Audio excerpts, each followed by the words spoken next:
Thank you very much, and hello everyone. My name is Charis Kouzinopoulos. I'm an assistant professor in Maastricht University and part of the Computer Systems Research Group. And our group is working in the intersection between hardware and software, working with edge AI, working with neuromorphic computing, with federated and continual learning, with fine-tuning and adaptation at the edge. And also we work a lot with different application areas, including processing for space applications, on smart cities, on gravitational waves analysis. But one application area that we are also working and we put a lot of focus is on digital agriculture. And this connects with my presentation today. Let me close the door also because it's a bit noisy. Yes, thank you. And this is our ongoing effort in order to enable weed detection at the edge, because this is one of the main challenging issues in farmers and in digital agriculture settings today. So the research question here for today's presentation is how to design, compress and execute an efficient pipeline that consists of both low power optimized hardware devices and also of compressed and optimized neural network models in order to perform weed detection directly on the edge. This work also is connected with our new state-of-the-art research infrastructure in Maastricht University.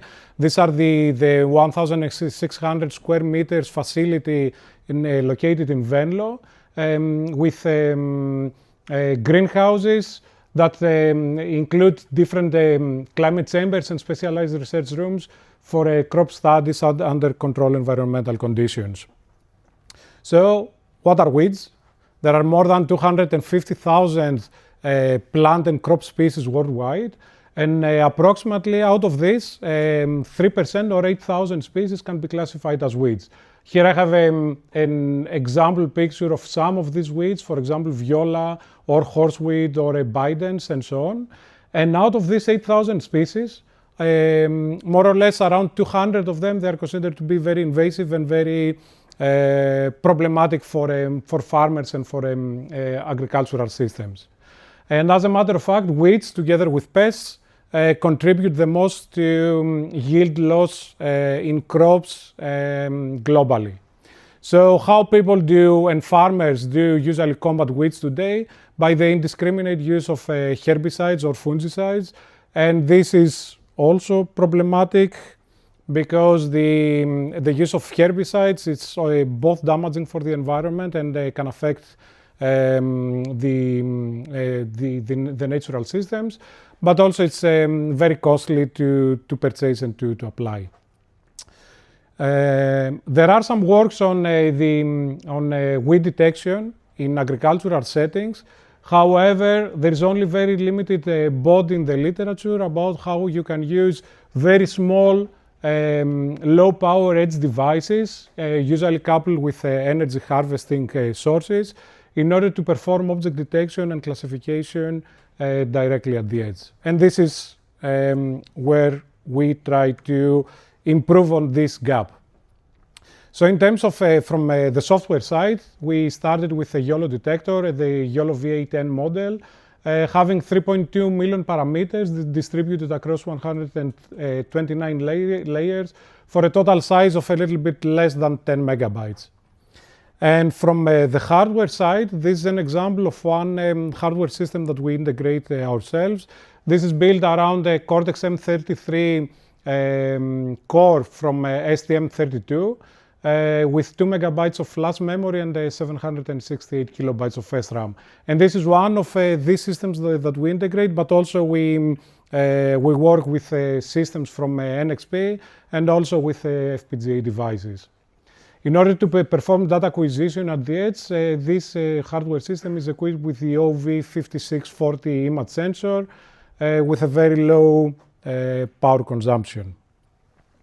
So then we started with the hardware system. We want to implement and to deploy the object detector on this system.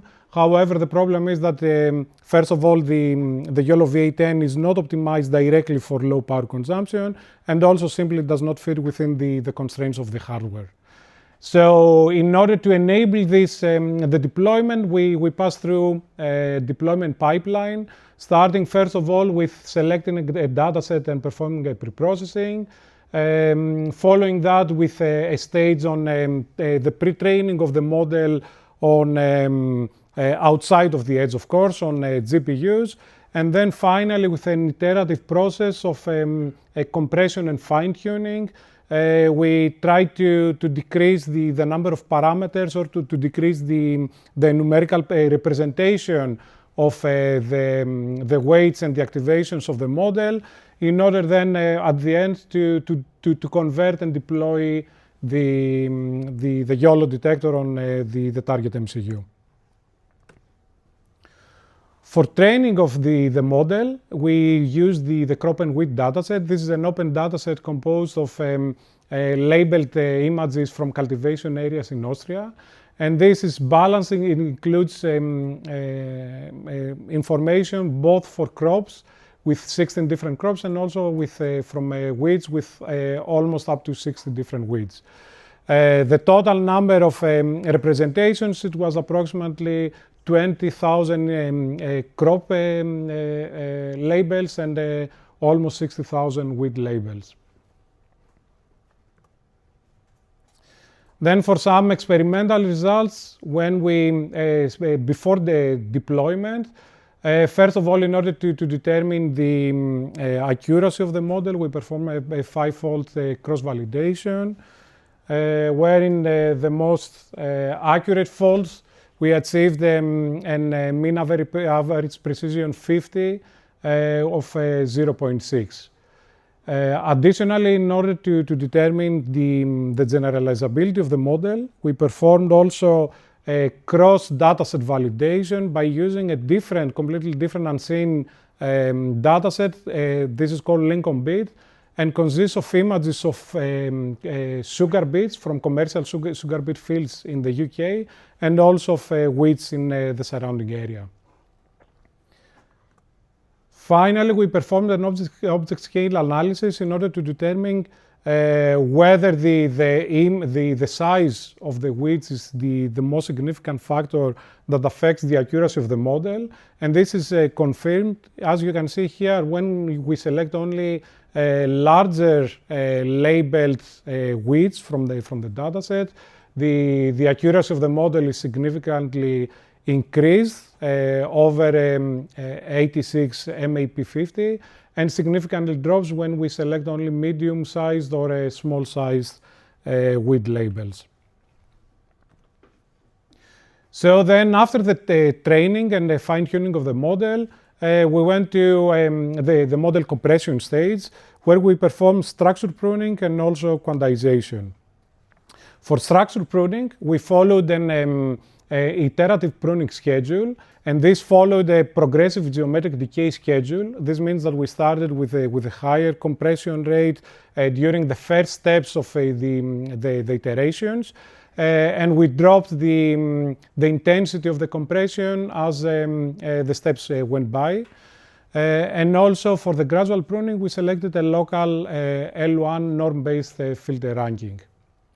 After each step in the iterative process, we also performed a fine-tuning of the model for up to 20 epochs in order to retrieve some of the lost accuracy during the pruning stages. Following that, we also used the quantization step in order to reduce the representation capability of both the weights and the activation functions of the object detector from a floating point 32 representation to an int8 representation using a linear transformation. For this, for now we used post-training quantization, although we are currently exploring quantization-aware training. And in order to enforce the quantization, we used first of all a calibration subset from the dataset in order to estimate activation ranges. For the activations, we selected an asymmetric uniform quantization, while with the weights, we selected a symmetric per channel quantization conformed with the most popular methodology from the state of the art. And also, we use the histogram-based percentile range estimation strategy in order to balance dynamic range preservation. So as an evaluation, these are the before and after the compression step. So by using the pruning of up to 80% of the model weights and also for a quantization, we managed to decrease the size of the model in flash memory from almost 10 megabytes to 850 kilobytes, and the RAM usage as well from 2.5 megabytes to 677 kilobytes. And both of these numbers fit within the main constraints of the target hardware. And this is after deployment of the target model on the hardware system, on the Cortex M33 core. This is the measured energy consumption directly on the hardware by following start-stop system.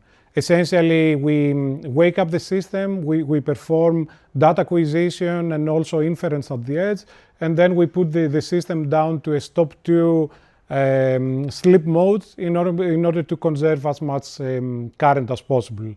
And the current consumption of the whole active mode of the model reached up to 10 milliamps and less than 1 milliamp for during the stop 2 sleep mode. And this includes also the quiescent current of the hardware, so this is not a measurement of only just the MCU current consumption.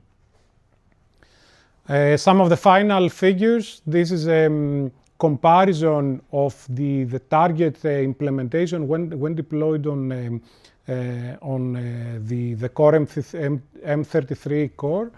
You can see that the total energy consumption of the system during inference, it reached 51.8 millijoule, and this is in agreement with most other YOLO-based implementations for low-power systems, including on implementations on GAP8, on GAP9, and other STM32 devices. However, the difference here is that the other implementations are not used in order to perform weight detection. And that's it. So, conclusions. By this presentation, I presented a complete pipeline of how you can use an object detector to perform a low power classification of weeds directly at the edge on digital agriculture, leveraging structured pruning and post-training quantization on an STM32U5 MCU. By using the compression of the proposed pipeline, we achieved a model size reduction from 10 megabytes to less than 900 megabytes, reaching a final mean average precision 50 of 0.5 on the crop and wheat dataset. In terms of future work, we want to significantly improve the MAP50 of the model in order to have a more accurate classification of weeds. And this, we are working on this. We are happy with the compression performance of the pipeline, but we are not happy essentially with the initial accuracy of the model. And for this, we are trying to also include additional data coming directly from our greenhouses in order to enable a better representation capability for YOLO V8. And from the deployment and compression stage, we are trying actively right now to play with additional compression techniques.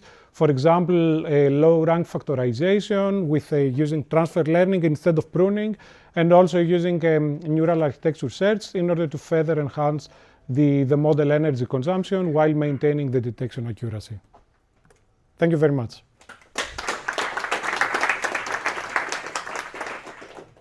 Any questions? Because of time constraint, we have we'll take only one question. So maybe. Just wondering, you did PTQ. Why could you not retrain? Because this was the first step in the pipeline. Our next step is to do quantization aware training. But this is something that we're actively working on. So let's thank the speaker again.